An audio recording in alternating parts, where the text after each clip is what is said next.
Well, I like to think that what I've been offering here is helpful. I think it's time to get down to brass tacks and talk about some practical issues.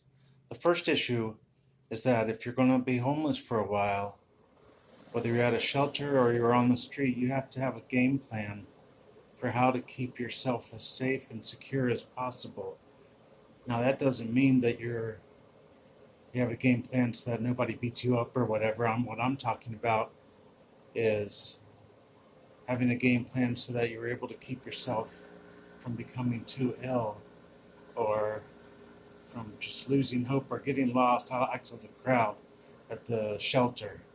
It was just the idea that the longer you were there, even if you were safe from the street, your mind wasn't safe.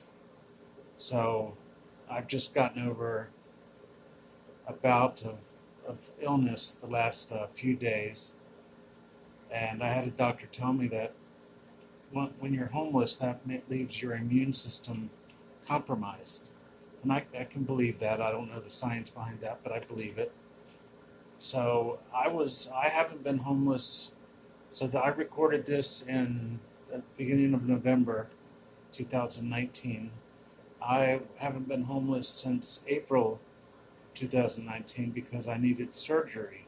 So I was given a place to stay at a facility, a group facility, to recover from my surgery. And then from there in June, I came to this apartment here to have my own place.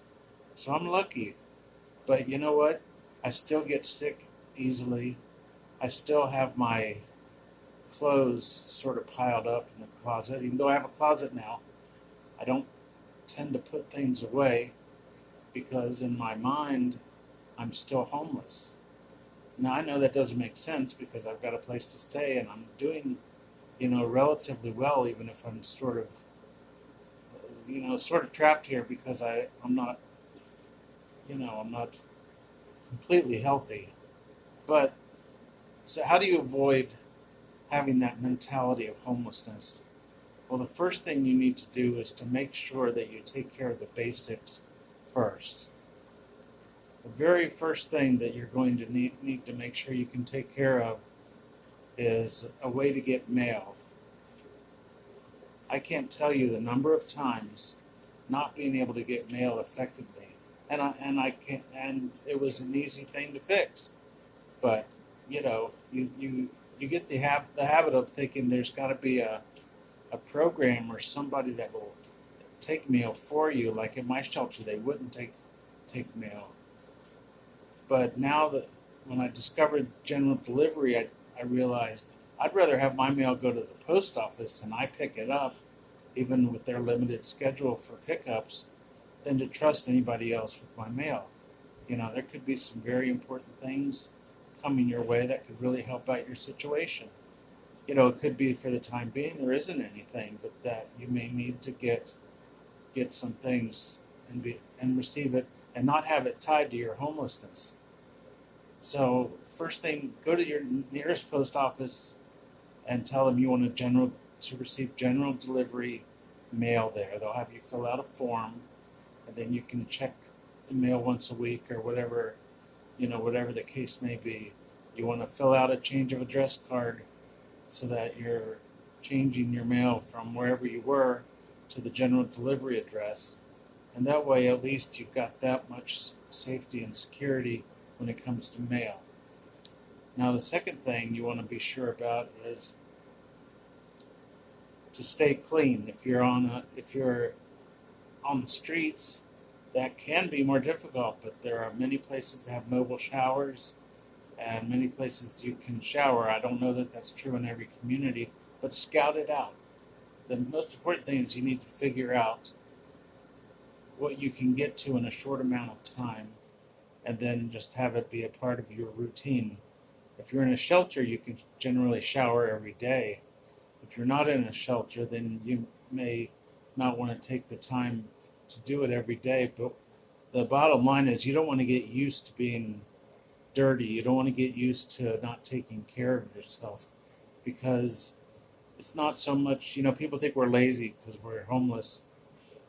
We're not lazy. We just become indifferent to our circumstances because we just assume nobody else cares. Why should we? So, have those places scouted out and find it for yourself. Guys will give you advice, and that's all well and good. But I can tell you that 75% of the advice that I got from guys didn't pan out. And you may meet, get to know some of the guys on the street, but as a general rule, unless you're on the street, um, you have to realize that if you have to have friendships based on how they benefit you. If you're on the street, you may want to be around people that can help keep you safe because you're in a group. If you're in the shelter, you may want to be around people who will watch your stuff when you go to the shower or so on. My first week, I had my wallet stolen. It was devastating. And then I learned something nobody told me. Now it seems like common sense, but at the time, you're just a little overwhelmed by the whole situation, to fold up my clothes, my wallet, my property, and put it under my mattress. That way, someone would have to literally get it out from under me to steal it. So, you end up with a situation where you have to assume that you're not safe and that your property isn't safe. Even your shoes. Shoes get stolen all the time. So just have a plan for that. Make the plan for yourself, but also realize that when you're no longer homeless, as much as you meet some people that have either helped you or that you basically got along with, if you're no longer homeless and they still are, you need to cut off that relationship simply because it can easily pull you back down. So I found it very, very difficult to be around the shelter or the courtyard, which we have here in Las Vegas.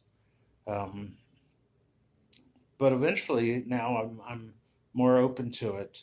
But at the very beginning, it was too painful. And there's a part of you that you don't want to go back, but you sort of assume you will go back eventually. And you've got to break that cycle in your mind. Now, the other thing that you need to look into is where you can get health care. We all know about frequent flyers, and I can tell you, I used to love going to the emergency room because they have to take you, and you really think you may have an issue. I had an issue with my heart, so it made me a little bit of a hypochondriac, and I overreact to a lot of things. So, better not to put yourself in that position unless you have no choice.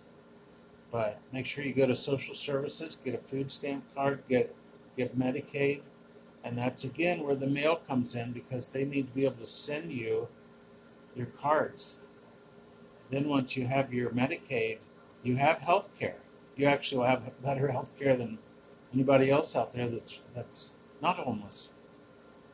So make sure you locate within easy walking distance how you can get to the doctor. And as soon as you get your Medicaid card, then immediately make an appointment with a nearby doctor just as a general checkup. I went to the doctor initially because I knew I had high blood pressure that wasn't being treated for a long, long time, and I knew I abused alcohol. Well, from that came the problem with my heart was turned up, and a whole bunch of things, so I'm still dealing with them. But the fact of the matter is that you don't want to die on the street. I'm all for staying homeless until you're ready, but don't make that the end of it all for you. Nobody wants to be that person that's just forgotten.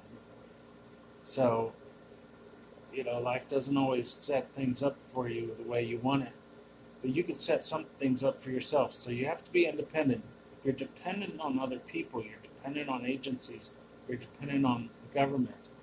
But you can be dependent in an independent way. In other words, making your own choices and maintaining your own schedule. You have to find a way to keep busy so that even if you have only so many hours in the day.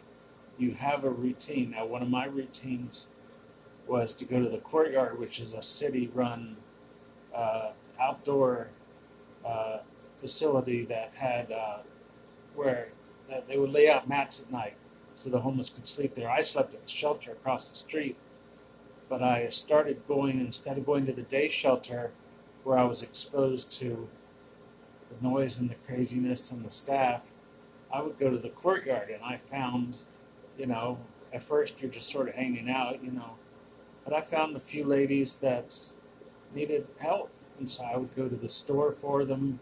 I would check on them every day.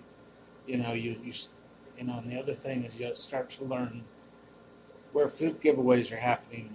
Here in Las Vegas, the police don't want the homeless to be fed anymore. They think it encourages us or it causes litter. But I'll talk about litter some other time because it's one of my real pet peeves. But you can make yourself useful, because no matter how bad you are, there's somebody that's worse off than you. And it will build your self-esteem if you're able to spend every day making a difference for somebody else. If you see somebody new, introduce yourself and give them some advice. Don't overdo it, but at the same time, it's hard to be it's like being a new kid in school. So the number one thing you need to do before you go into all these stages of self-development and eventually get away from the homeless lifestyle is to have a mailing address, get food stamps, get Medicaid, find a doctor, and by the way, also mental health. Even if you don't think you need it, you need it. Just go and talk to somebody. It's not going to hurt you. Identify a pharmacy nearby. Just have a sense of your territory so that what your world looks like. Try to make your world as limited geographically as you can so that you're not spending the day walking somewhere and walking all the way back. Exhaustion is a real enemy of the homeless because it exposes you to more illness. Your body's going to be fighting all the time to keep you well, especially if you're malnourished and you're exposed to the elements.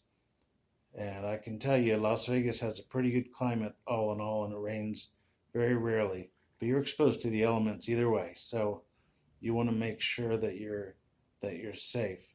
Make a list of what you need. If you're sleeping outside, if you need a mat or something to sleep on, figure out where you can go to get that. If you're staying in a shelter, make sure you have enough toiletries. Make sure you have enough socks. A lot of people, because we really need socks because your feet get wet, your socks get worn out, and as a general rule, your shoes are pretty well worn out too. So especially around the holidays, people are going to be fairly generous, but figure out what you need and where you can get it. Now, I'm making some of this seem easy, but the fact of the matter is, it's not that complicated if you devote your time to it. You have to be selfish. The expression I use is that if I'm needy, then I'm greedy, because I need to put myself first above anyone else before I can be strong enough to help someone else and before I can be strong enough to get out of that lifestyle. So make a list, make a plan, and follow through on it. Keep yourself busy. Just because you're not working doesn't mean you have nothing to do. Your job every day is to acquire what knowledge you need, acquire what things you need, acquire what services you need, and just simply have yourself in a position where you're not going to really crash physically or otherwise. So just take care of yourself because you're important. You may not feel that way sometimes, but whether you feel like you're the only person that cares about you, well, that's going to have to be good enough for now, because you're going to appreciate everything in life after you get get away from that lifestyle. But if you can't get away from that lifestyle, if you allow the madness to take over your mind, or if you allow the illness to leave you weak and unable to function. So that's all for now. We'll get back to some other issues soon. But just take care of yourself, stay homeless, and be strong.